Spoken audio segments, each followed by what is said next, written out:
Hello, magandang araw mga ka-rides. Nandito naman tayo muli para magbigay ng konting kaalaman about sa motor. So, ang gagawin natin ngayon mga ka-rides, magpapalit tayo ng LED headlight sa MIUI 125. So, ito yung ginagamit natin sa biyahe sa araw-araw. So, bago ang lahat, intro muna tayo mga ka-rides.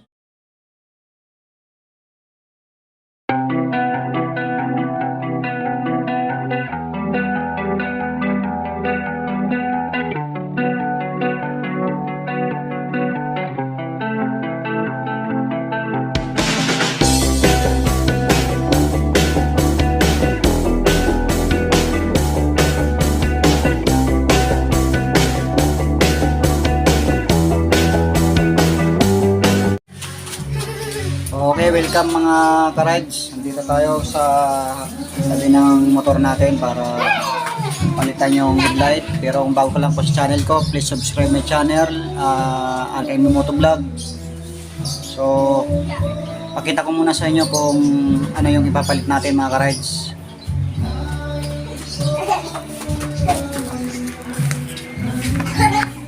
So, ito mga ka-rides yung ipapalit natin. Ayan.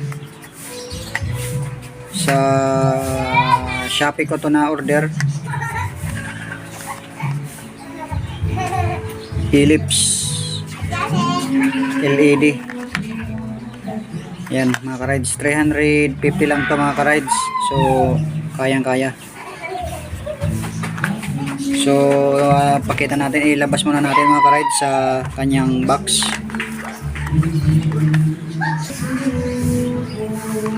So ilalabas natin mga ka-rides. So ito yung ipapalit natin. Ayan o. Papalitan natin yung kanyang stock. Dahil medyo madilim pag hindi ka sanay sa madilaw na ilaw. So meron namang paraan para magawan ng paraan para maging maputi. So ito ang ipapalit natin. So yung una nating gagawin dito ay alisin natin itong mga tornilyo na nakaano sa kanyang headlight. Ito alisin muna natin, at saka yung dito sa harap, ito nakaalin siya. Ito, so siya nga pala mga ka-rides, pasensya na kayo at maingay dito, may kasi handaan sa kabilang bahay, so naririnig natin yung kanyang ingay. So alisin muna natin mga ka-rides. Standby muna please. So ayan mga ka-rides, nabuksan na natin. So ito tatanggalin nyo lang to para i-move natin yung kanyang headlight. Itong sakit na yan. Ito na mga ka-rides, na tanggal na natin sa kanyang ulo. So kakabit na natin yung LED na ginamit natin, binili natin pala, sorry, ito palit natin sa kanyang stock. So ang gagawin nyo lang mga ka-rides, ito yung headlight, tapos bubuksan lang natin to, at ito yung kanyang pinaka permanenteng lock dyan para hindi siya matanggal. So aalisin na natin mga ka-rides. So ikakat lang natin na mga ka-rides yung video natin para hindi masyadong mahaba. So bubuksan ko muna ito mga ka-rides, saka ako ipapakita sa inyo. So ayan mga ka-rides, natanggal na natin yung kanyang cover. Ayan o. So ang gagawin nyo lang, hugutin nyo lang to. Ayan, ganyan lang. So ayan, tanggal na yung kanyang stock. So papalit na natin ngayon yung kanyang LED na binili natin sa Shopee. So yan na, ilagay na natin yung replacement natin na LED mga ka-ride. So yung pagbalik po nito, itong kanyang pinakasakit, mayroon po siyang mga gatla dyan. So itatapat nyo sa gatla, tapos pipihitin nyo pakanan. Pagkadiin nyo, pipihitin nyo pa kanan para mapasok sa kanyang lock. So ganun lang ka simple mga ka-ride. So mahirap kasi mag video nang walang naghahawak, so papakita ko na lang sa inyo ulit pagka nakakabit na. Mahirap kasi kabit ng isang kamay lang nakahawak sa camera. So standby mga ka-rides. So ayan mga ka-rides, nailagay na natin yung kanyang LED. Ayan, iyan yung kanyang position. Ayan o. So ito yung kanyang cover para hindi siya mabasa, mag-ground. So ayan, nai-position na po natin mga ka-rides. So ganyan lang po yung kanyang position. Didiin nyo tapos ikot pa kanan para pumasok sa kanyang lock. So ibabalik na natin yung kanyang cover. So ayan mga ka-rides, naibalik na natin yung kanyang cover. So ang sunod natin ngayon is kakabitan natin doon sa kanyang ulo. So okay mga ka-rides, andito na, ibalik na natin yung kanyang pinaka headlight dito sa kanyang unit. So ito lang yung ginawa ko, ganun lang kasimple ang magpalit ng LED sa MIUI 125.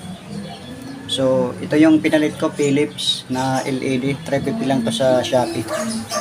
So wala po akong ginalaw na wiring dito, kinabit ko lang, okay na siya. So Philips, baka naman. So pakita ko sa inyo mga ka-rides yung ginawa natin.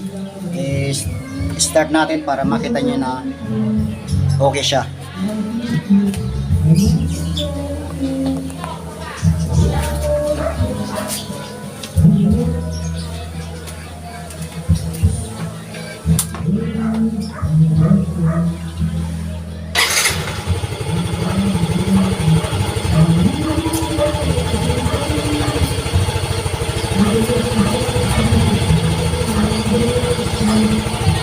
So ayan mga ka-rides, in-start natin, umiilaw naman yung kanyang dito sa gilid, stock pa rin yan, hindi ko na ginalaw. Ang mahalaga is yung kanyang headlight maliwanag. So sa pagpalit nyo mga ka-rides, kung ano yung position ng stock, ganun din nyo po ipapalit yung LED na replacement. So ayan mga ka-rides, maganda sana kung madilim para makita natin. So ayan, okay naman siya. Sinalpak ko lang yung kanyang LED na replacement. Ayan mga ka-rides. So ayan o, sobrang puti yung kanyang LED. So ganun lang mga ka-rides ang pagpalit ng LED. So sana may natutunan kayo sa content natin ngayon. Para sa mga hindi pa nakasubscribe dyan, please subscribe my channel, RMM Motovlog. At gusto ko lang i-shout out sa mga ka-rider natin dyan sa Pasig Rider Squad o BRS, sa aming presidente si Pres Bongpi Lidisma, Vice President si Randy Ortiz, so katukayo, shout out to you. Saka si Secretary Mike Sabili, shout out sa inyo mga ka-rides. At sa ito pala yung naghimok sa akin para sumali sa PRS.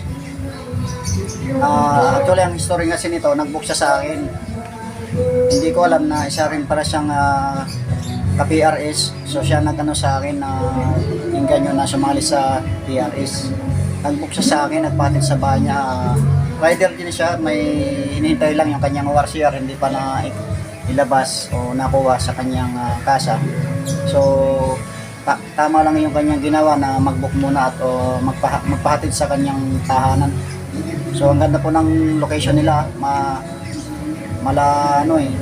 kondo yung kanyang bahay. Shoutout to you, bro Jeffrey Assis. Shoutout sa iyo. So